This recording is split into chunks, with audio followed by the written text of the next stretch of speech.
নমস্কার সবাইকে, blog with পায়েলের চ্যানেলে আজকে আরও একটি নতুন ব্লগে তোমাদেরকে স্বাগত। কেমন আছো তোমরা সবাই? আশা করি সবাই ভালো আছো, সুস্থ আছো। আমরাও কিন্তু মোটামুটি ভালো আছি। বড়দেরকে আমার প্রণাম আর ছোটদের আমার ভালোবাসা জানিয়ে আজকের ভিডিওটা এখান থেকে শুরু করছি। আজকে হচ্ছে বৃহস্পতিবার, আর আমি যখন সকালে খাবার বানাচ্ছি তখন বাজছে ঘড়ির কাঁটায় 8:15 মতন হবে। 8:15 না, ঠিক এই 8:05 এরকম হবে। আসলে টুকাইয়ের পাপার জন্য সকালে খাবারটা বানাচ্ছি। তো চলো আজকের ব্লগটা শুরু করা যাক। আর তোমরা যারা আমার চ্যানেলটিতে নতুন এসেছো তারা ভিডিওটি দেখো, যদি ভালো লাগে তাহলে অবশ্যই পাশে থেকো, আর ভালো লাগলে লাইক কমেন্ট করে দিও। তো চলো তোমাদেরকে সঙ্গে নিয়ে আজকেও আমার ব্লগের কিছু কথোপকথন শুরু করা যাক। তো প্রথমেই দেখো এদিকে টুকাইয়ের পাপা জল ভরছে আর কি। তোমরা তো জানো সকালের দিকটাতে জল চলে আসে, সেই জল চলে এসেছিলো, তো টুকাইয়ের পাপা জল ভরছে। আর এদিকে দেখো বাইরেটা একদম অন্ধকারাচ্ছন্ন হয়ে আছে, মানে হালকা হালকা বৃষ্টি পড়বে পড়বে ভাব। এদিকে ছেলে এখনো ঘুমোচ্ছে, মানে 8:30 পার হয়ে গেছে। সকালবেলা উঠেছিল, উঠে আবার ঘুমিয়েছে। তারপরে আমি ভাবলাম যে ওকে গিয়ে ঘুম থেকে তুলবো, তো আমি ফ্যানটা বন্ধ করে দিলাম। তো তখনই আবার ও উঠে পড়লো। তো তারপরে গিয়ে ওকে ঘুম থেকে তুলে আর কি একটু আদর করছিলাম, তারপরেই বাকি সমস্ত কিছু করা যাবে। ওদিকে সকালে টিফিন হয়ে গেছে, চা বানানো, চা খাওয়া সমস্তটা হয়ে গেছে। টুকাইয়ের পাপা চলে গেছে ডিউটিতে। না মানে টুকাইয়ের পাপা তখনও ডিউটিতে যায়নি, ডিউটি যাবে, রেডি হয়ে গেছিলো। তার আগেই আমি ছেলেকে ঘুম থেকে তুলে নিলাম।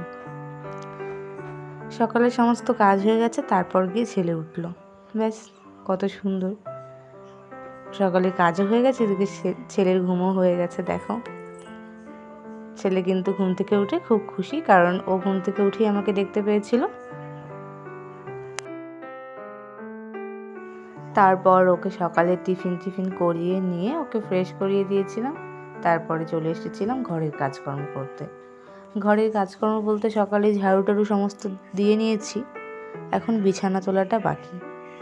তো বিছানা তুলতে চলে এলাম। এদিকে ছেলেকে বালিশটা দিয়ে দিলাম। ওর জন্য যে বালিশটা অর্ডার করে নিয়েছিলাম, সেই বালিশটাতে আমটাম এইসবের ছবি টবি আছে আর কি, বাচ্চাদের খেলার জন্য বলো বা শোয়ার জন্য ভালোই আছে, এতটাও খারাপ না আর কি, মোটামুটি রেটিংস।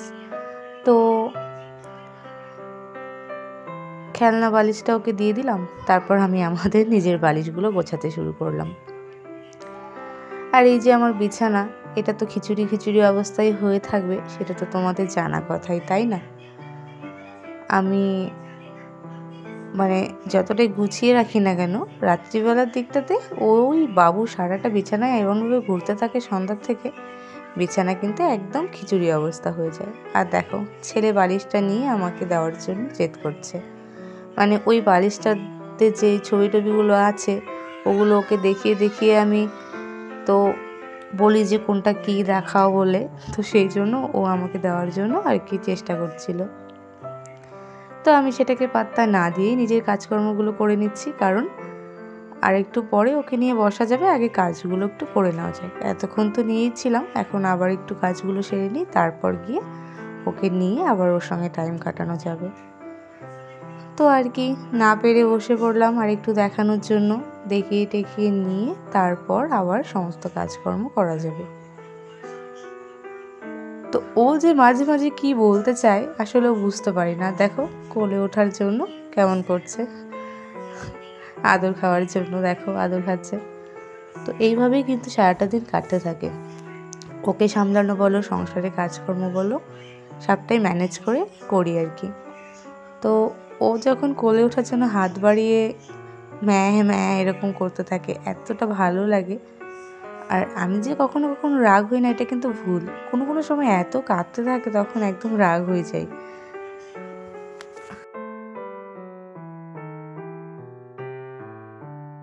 আর আজ তো বৃহস্পতিবার, সকালবেলা উঠেছি তখন একটু আকাশটা মেঘলা ছিল, কিন্তু বৃষ্টি ছিল না। তারপরে সেই যে বৃষ্টি শুরু হলো, আজকে সারা দিন বৃষ্টি হয়েই চলেছে। বাইরের বারান্দাটাতে একদম মানে জামা কাপড়ে ভর্তি, টুকাইবাবু সমস্ত জামা কাপড় বাইরে বারান্দাটাতে মেলে দেওয়া। আজকেও কিছু জামা কাপড় আছে, সেগুলোও ধুয়ে আবার মেলে দিতে হবে। কোনো জামা কাপড় তো শোকানোর নাম নেই, সমস্ত শুধু ভিজেই যাচ্ছে আর ভিজেই যাচ্ছে। তো কী আর করার, বর্ষাকাল যখন, বৃষ্টি তো হতেই থাকবে। তো আজকে আবার একটু বেশিই হচ্ছে, মানে সকাল থেকে সারাদিন বৃষ্টি হয়েই যাচ্ছে। কখনো ঝিরিঝিরি বৃষ্টি, কখনো মুষলধারে বৃষ্টি, কিন্তু যেন থামার কোনো নামই নেই। সেই বিকালের দিকটাতে একটু থেমেছিল আর কি।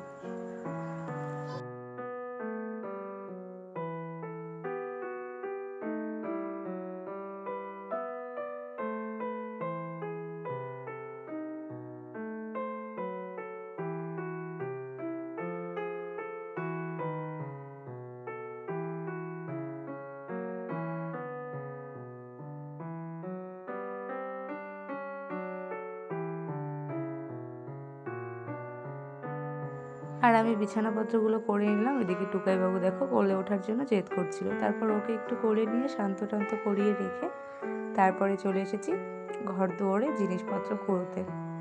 এটা কিন্তু আমার রোজকার কাজ, মানে দিনে 14 বার আমাকে ঘরের মেঝের থেকে নানান জিনিসপত্র গুছিয়ে নিতে হয়, উঠিয়ে নিতে হয়। কারণ সারা ঘরময় জিনিসপত্র ছড়ানো ছিটানো থাকে, টুকাইবাবু ফেলে দেয়। তো সেসব কিছু কুড়িয়ে রেখে তারপরে কিন্তু আমি চলে এলাম ছেলেকে একটু সন্দেশ খাওয়াতে। কালকে ওর পাপা রাত্রিবেলাতে 2টো সন্দেশ নিয়ে এসেছিল। কালকে রাত্রিবেলাতে একটা খাইয়ে দিয়েছি আর একটা রেখে দিয়েছিলাম, সকালে খাওয়াবো বলে রেখে দিয়েছিলাম। তো সেটাই কিন্তু সকালের কাজকর্ম সমস্ত সেরে নিয়ে বসে গেছি ওকে খাওয়াতে।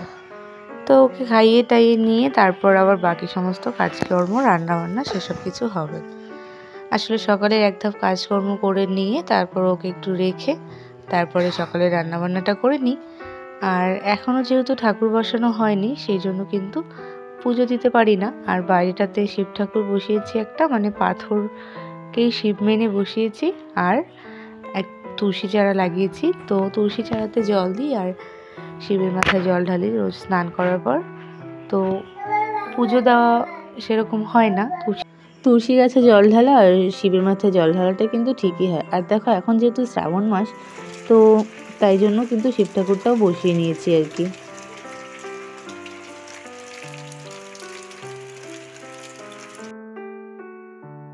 আর সারাদিনে এত বৃষ্টি আর কারেন্টও ছিল না যে ভিডিও করব বলে, কারণ কি দরজা জানালাগুলো বন্ধ রাখতে হয়েছিল। আর দরজা জানালা বন্ধ থাকলে তো ঘরে অন্ধকার, আর ঘরে তো কারেন্টও ছিল না সেরকম, তো আলোও নেই, সেই জন্য কিন্তু আর কিছু ভিডিও করতে পারিনি। তো তারপর দেখো একবারে সন্ধ্যাবেলাতে আমি গুরুদেবকে সন্ধ্যা দিচ্ছিলাম, প্রদীপ দেখাচ্ছিলাম আর সন্ধ্যা দিচ্ছিলাম। তারপর একটু ছেলেকে একটু প্রদীপের শিখাটা দিয়ে দিলাম। তারপরে চলে গেলাম সম্পূর্ণ প্রদীপ দেখাতে আর কি। আর তখনও কিন্তু কারেন্ট ছিল না, তো মানে সন্ধ্যার দিকটাতেও সন্ধ্যাবাতি দিচ্ছিলাম, তখনই আবার কারেন্ট চলে গেল, একদম দেখো অন্ধকার মতন। তো আমার ঘরে যেদিকে ঠাকুর আছে আর কি, ঠাকুরের ফটো বা এমনি ঠাকুর যেখানে আছে সেখানে আমি প্রদীপ দেখিয়ে, সন্ধ্যা প্রদীপটা দেখিয়ে প্রণাম করে নিলাম। তো এই ছিল আজকের ব্লগটা। কেমন লাগলো অবশ্যই কিন্তু জানাবে, আর ভালো লাগলে লাইক কমেন্ট করে দিবে। টাটা, দেখা হবে পরের ভিডিওতে।